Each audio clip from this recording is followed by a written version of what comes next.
Personne n'est votre ami. Machiavel est le sale jeu du pouvoir. La confiance, lorsqu'elle est placée de manière naïve, c'est comme remettre les clés de votre maison à quelqu'un que vous connaissez à peine. Sénèque disait « Celui qui s'appuie trop sur les autres s'enfonce avec eux ». C'est une phrase courte, mais elle porte un poids immense. Le rappel que dépendre de piliers instables, c'est demander à tomber avec eux. Et quand on est dans le jeu du pouvoir, cette chute n'est pas seulement physique ou matérielle, c'est la perte silencieuse de dignité, d'autonomie, de clarté. C'est être entraîné dans des eaux troubles par des mains qui semblaient autrefois tendues pour aider. Épictète, tel un écho lointain, nous avertit « N'attends pas de loyauté de celui qui ne se doit rien à lui-même, parce que celui qui n'a pas de fondations internes ne peut pas soutenir le poids de qui que ce soit. Il y a une douleur qui est rarement dite, mais que beaucoup portent en silence, celle de croire aveuglément en quelqu'un qui s'approche avec un sourire pour découvrir ensuite qu'il s'agissait d'un déguisement. L'amitié dans de nombreux domaines n'est rien d'autre qu'une stratégie, une façade polie qui cache des rouages d'intérêt, de manipulation et de commodité. Celui qui joue pour gagner joue pour lui-même, et les alliances, aussi chaleureuses qu'elles puissent paraître, sont souvent aussi fragiles que la glace sous le soleil de midi. Mais ce n'est pas une leçon sur l'isolement ou sur le fait de vivre entouré de murs infranchissables. C'est sur le discernement, c'est sur le fait d'apprendre à voir au-delà des mots doux, à percevoir la distance qui existe entre un geste cordial et une intention sincère. C'est sur le fait d'entraîner ses yeux à voir quand une poignée de main est un pacte et quand elle n'est que le prélude à une exigence future. Parce que dans le jeu du pouvoir, le danger n'est que rarement dans l'hostilité déclarée. Il se cache dans la cordialité qui ne s'explique pas, dans la proximité qui n'a jamais été demandée, mais qui s'est installée comme si elle avait toujours appartenu là. Être lucide face à cela ne signifie pas se méfier de tout le monde, mais savoir que personne n'est vraiment votre ami au sens pur et inébranlable que nous aimerions. Ce qui existe, ce sont des liens qui doivent être mesurés, testés, observés avec patience. La vraie amitié peut exister, oui, mais elle n'est pas courante dans les couloirs où les intérêts décident de qui s'approche et de qui s'éloigne. Et voici le premier pas pour ne pas être utilisé comme une pièce jetable. Reconnaître que, sur cet échiquier, la cordialité est, souvent, juste un autre nom pour la stratégie. Les promesses non testées sont comme des ponts de bois nouvellement construits, beaux à première vue, mais qui peuvent s'effondrer au premier poids réel. Dans le feu de l'action d'une conversation, les mots semblent solides, pleins de certitudes, chargés d'émotions. Mais c'est lors de la première tempête que nous découvrons s'il y avait une structure ou juste un vernis. C'est à ce moment que la confiance se montre pour ce qu'elle est vraiment. Un pacte qui ne tient que tant qu'il y a un intérêt des deux côtés. Machiavel le savait. Il observait que les alliances durent aussi longtemps que durent les avantages qu'elles offrent. Quand le bénéfice disparaît, le lien s'efface comme de la fumée emportée par le vent. Beaucoup ont déjà vécu cette scène silencieuse, cet ami qui a promis d'être à vos côtés, qui a juré fidélité, mais qui a disparu à l'instant où il n'y avait plus rien à gagner de votre présence. Ce n'était pas une rupture ouverte, ni une discussion dramatique, c'était juste une absence calculée, presque indolore pour celui qui est parti, mais profondément marquante pour celui qui est resté. Le vide qu'elle laisse est comme un écho qui met du temps à s'éteindre. Et c'est le piège de la confiance aveugle. Croire que les mots prononcés dans l'intensité d'un moment portent la même force face à la routine, à la difficulté, à la perte d'intérêt. Le jeu du pouvoir est avant tout un jeu de maintien des avantages. Celui qui ne le reconnaît pas finit par se transformer en une pièce jetable, utile tant qu'il sert, oublié quand il ne sert plus. C'est pourquoi, avant de vous appuyer sur les promesses de quelqu'un, il faut observer ce que cette personne fait quand il n'y a rien en jeu, quand il n'y a pas d'applaudissements, quand il n'y a pas d'avantage visible. La vraie loyauté se prouve dans le silence et dans l'absence de récompense, pas dans les serments prononcés quand tout le monde regarde. C'est là que se révèle qui est à vos côtés et qui n'attend que la prochaine occasion de partir. La proximité constante peut tromper. Elle donne l'impression d'un lien, mais souvent, ce n'est que de la commodité. Il y a des gens qui orbitent autour de vous non par loyauté, mais par stratégie. Ils s'approchent pour observer, évaluer, mesurer l'effort. Et quand ils se rendent compte qu'ils ont extrait ce dont ils avaient besoin, ils s'éloignent comme s'ils n'avaient jamais été là. C'est le type de présence qui réchauffe comme le soleil d'hiver, confortable à distance, mais incapable de maintenir la chaleur lorsque les nuages arrivent. Marc Aurèle avertissait « Fais plus attention aux actions qu'aux mots. Il est facile de déclarer son amitié, il est facile de répéter qu'on est ensemble.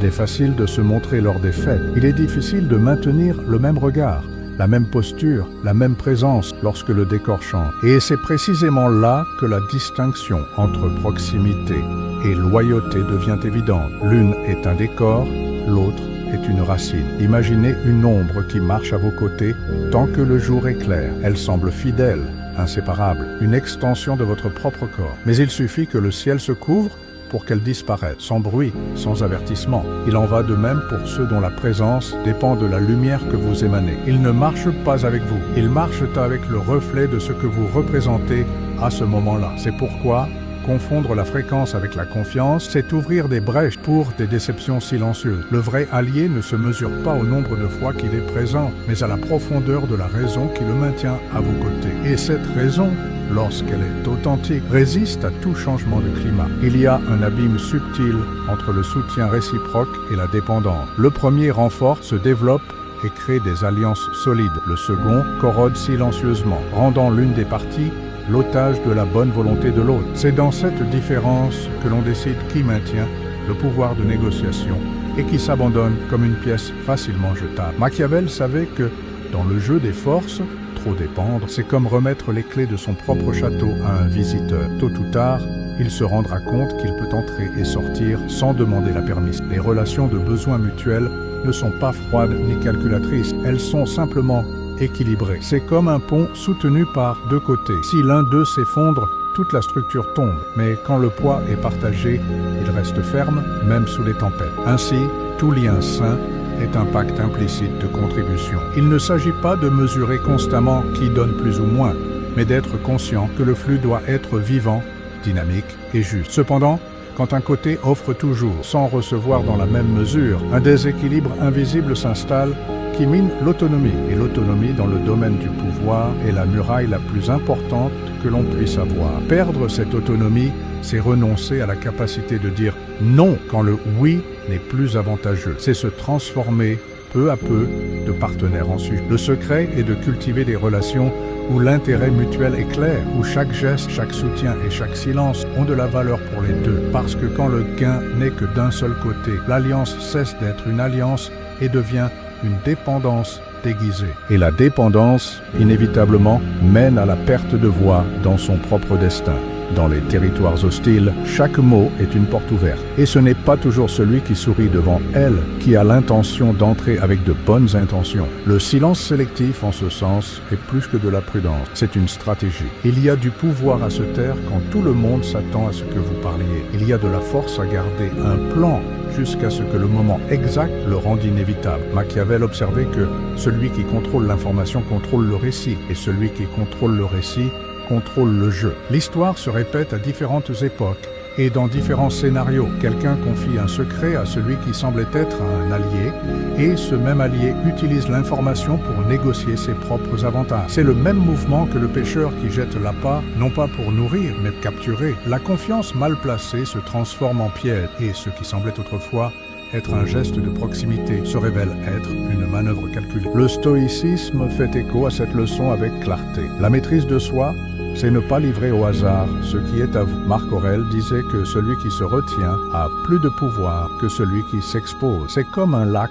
profond. Tout le monde voit la surface tranquille, mais personne ne sait ce qui bouge dans ses eaux. La profondeur intimide, non pas par une menace explicite, mais par l'incertitude de ce qui est caché. Dans le jeu du pouvoir, exposer vos intentions à ceux qui n'ont pas besoin de les connaître, c'est comme montrer votre carte avant la bataille. L'adversaire étudie, anticipe, neutralise. Le joueur d'échecs qui révèle son prochain mouvement trop tôt abandonne tout avantage. Mais celui qui sait attendre, qui garde le coup décisif jusqu'à l'instant final, maintient tous les autres dans une position d'incertitude.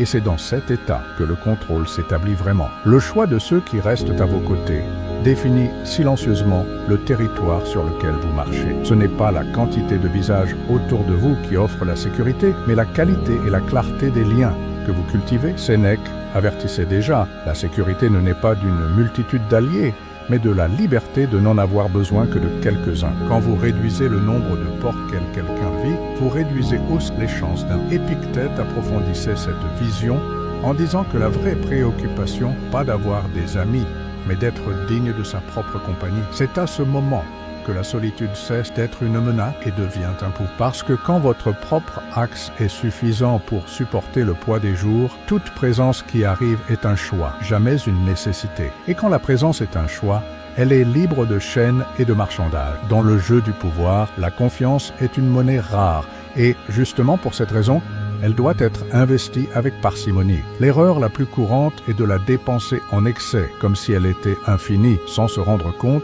que chaque fois qu'elle est brisée, le coût de sa reconstruction devient plus élevé. C'est comme une forteresse avec peu de portes, chacune gardée de l'intérieur, chaque clé remise seulement à celui qui a démontré, non pas avec des mots, mais avec des actions, qu'il sait entrer et sortir, sans détruire ce qu'il a trouvé. Ainsi, la question finale continue de résonner. Si le vent changeait aujourd'hui, qui resterait vraiment? C'est la question qui, si l'on y répond avec sincérité, montre la vraie dimension de votre cercle. Parce que, au final, ce n'est pas lui qui vous choisit, c'est vous qui maintenez, avec attention et discipline, ce qui mérite de rester à l'intérieur de vos murailles. Faire confiance, c'est ouvrir une porte invisible. Et, dans le monde réel, les portes ouvertes attirent aussi bien des amis que des prédateurs. L'erreur n'est pas d'offrir le passage, mais de ne pas tester celui qui franchit le seuil. Les mots prononcés dans le feu de l'action d'un moment d'enthousiasme semblent solides, mais portent la fragilité de promesses faites au vent. Machiavel, avec sa froide clarté, avertissait déjà « Les alliances existent tant que l'intérêt mutuel respire. Quand il s'évanouit, le lien s'évapore comme la rosée sous le soleil. Combien de fois avez-vous vu quelqu'un jurer son soutien pour ensuite disparaître à l'instant où il n'y avait plus d'avantage à rester? C'est à ce moment précis que l'on se rend compte que la loyauté n'est pas un sentiment spontané, c'est un choix. Et les choix changent en fonction du terrain. La confiance aveugle, sans preuve, c'est comme construire sur un sol qui n'a pas été sondé. Il peut tenir un certain temps, mais un jour il cède. Dans le jeu du pouvoir, la monnaie n'est pas seulement l'or ou l'influence, c'est la capacité de comprendre que tout lien doit être testé, pas pour créer de la paranoïa, mais pour savoir si, quand la tempête arrivera, vous serez entouré de poutres qui soutiennent ou de bois pourri qui se brisent au premier coup. Le vrai discernement ne se mesure pas à quel point vous aimez quelqu'un, mais à quel point cette personne reste ferme quand il n'y a rien à gagner à rester à vos côtés.